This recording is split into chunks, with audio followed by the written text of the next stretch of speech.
अब एक बार फिर से रुख करेंगे अगली बड़ी खबर का, जहां पर समाजवादी पार्टी के उम्मीदवार नसीम सोलंकी के खिलाफ फतवा जारी हुआ है। मंदिर में पूजा अर्चना करने पर नसीम सोलंकी के खिलाफ फतवा जारी किया गया। ऑल इंडिया मुस्लिम जमात ने फतवा जारी किया है, जहां नसीम सोलंकी ने वनखंडेश्वर मंदिर में पूजा की थी, जिसका ये वीडियो आपकी टीवी स्क्रीन पर। सीसामऊ सीट से समाजवादी पार्टी के उम्मीदवार है नसीम सोलंकी। नसीम को सार्वजनिक तौर पर माफी मांगनी चाहिए, ये बात मुफ्ती शहाबुद्दीन की तरफ से कही गई है। तो बड़ी खबर, ये वीडियो भी लगातार आपको दिखा रहे हैं, जहां वनखंडेश्वर मंदिर में पूजा अर्चना करते हुए समाजवादी पार्टी के उम्मीदवार नसीम सोलंकी नजर आ रहे हैं। और इसके साथ ही आपको बता दें सीसामऊ से प्रत्याशी हैं।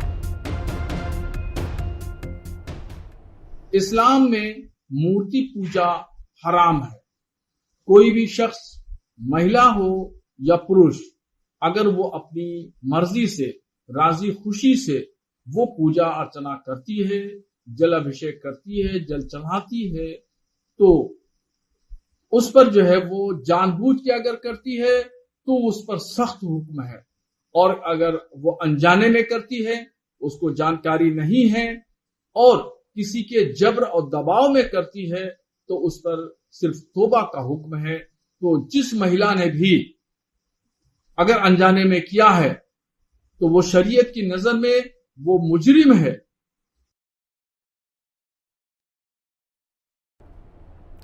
तो समाजवादी पार्टी के प्रत्याशी नसीम सोलंकी, जो कि सीसामऊ से उम्मीदवार है, आने वाले समय में उपचुनाव होने हैं, उसको लेकर तैयारी की जा रही है। लगातार जिले दर जिले और अपने इलाकों में दौरा कर रही हैं, ताकि अपने वोट बैंक को मजबूत किया जा सके। लेकिन अब उनकी मुश्किलें खुद ही बढ़ गई, जहां पर शिवलिंग पर जलाभिषेक करती हुई वो नजर आई। वनखंडेश्वर महादेव के मंदिर वो पहुंची, जलाभिषेक किया, पूजा अर्चना की पूरे विधि विधान के साथ, जिसके बाद अब यहां पर फतवा जारी उनके अगेंस्ट में कर दिया गया। शिव मंदिर में पूजा करने पर उनकी मुश्किलें इस कदर बढ़ जाएगी, शायद नसीम सोलंकी ने भी कभी नहीं सोचा था। अब चूंकि फतवा जारी किया गया है तो माफी मांगने की बात कही जा रही है।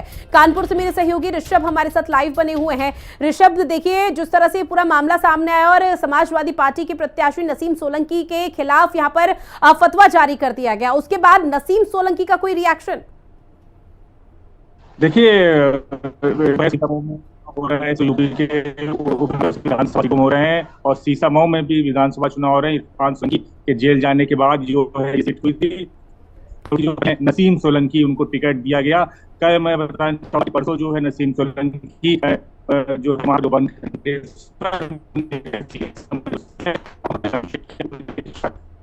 बाद जैसे ही ये बात मौलाना को मालूम चली है, जो बरेली के मौलाना शहाबुद्दीन रिजवी, उन्होंने जो है फतवा जारी कर दिया और इसको इसका विरोध किया है। हालांकि जो समाजवादी बीजेपी के जो खेमा है कानपुर का सुरेंद्र गांधी, उन्होंने इसका विरोध किया है। तो कानपुर के भी लोग, इसका जो बीजेपी के लोग हैं वो भी। ठीक है ऋषभ, मैं लौट रही हूँ आपके पास। देखिए, समाजवादी पार्टी के प्रत्याशी नसीम सोलंकी के खिलाफ फतवा जारी कर दिया गया है ऑल इंडिया मुस्लिम जमात की तरफ से, और अब ऐसे में मुफ्ती शहाबुद्दीन की तरफ से कहा जा रहा है कि नसीम सोलंकी को माफी मांगनी चाहिए। जब तक वो माफी नहीं मांगती तो उसके बाद यहाँ पर किसी भी तरह से जो चीजें हैं वो सुनिश्चित नहीं होगी।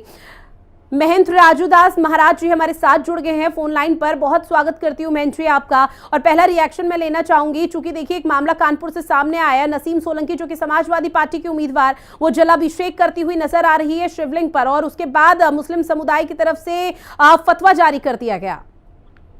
देखिए, देश में जो एक कौम, एक मजहब, एक संप्रदाय की बात करने वाले ही मुस्लिम कौम के लोग होते हैं, इतने वो कट्टर होते हैं कि आप समझ सकते हो कि अगर कोई मुसलमान बुद्धिजीवी, मुसलमान कोई बड़े लीडर, मुसलमान कोई आर्टिस्ट, मुसलमान कोई समाज सेवी अगर हिंदू मंदिर में, हिंदू त्योहार में शामिल हो गए तो उसके खिलाफ फतवा जारी हो जाता है।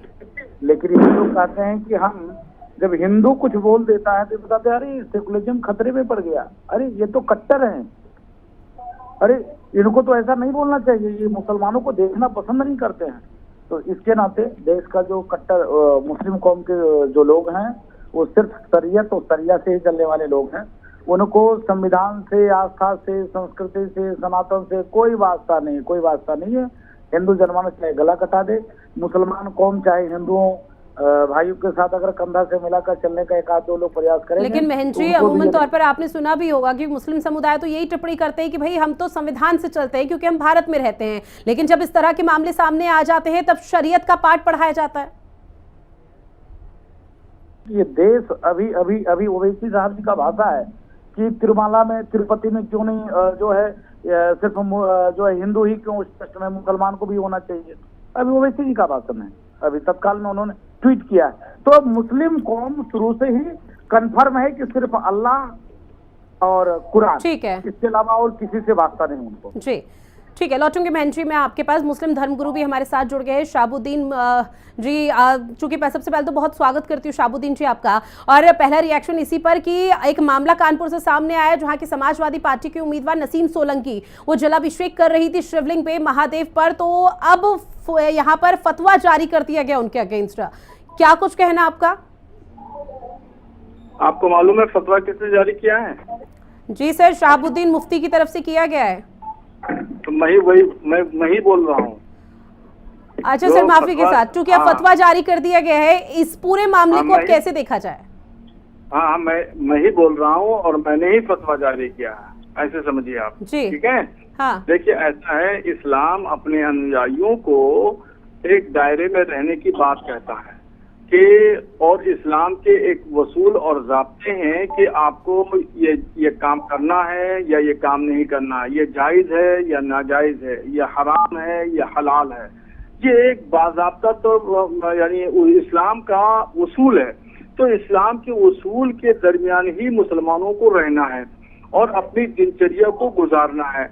और वाज़ेह तौर पर स्पष्ट बात यह है कि इस्लाम मूर्ति पूजा की इजाजत नहीं देता है। ठीक है।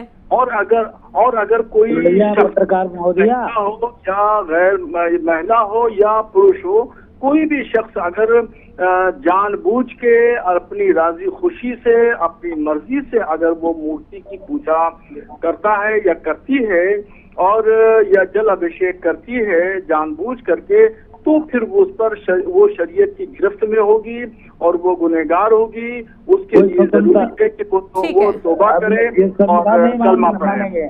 तो अब दूसरी कंडीशन देख लो।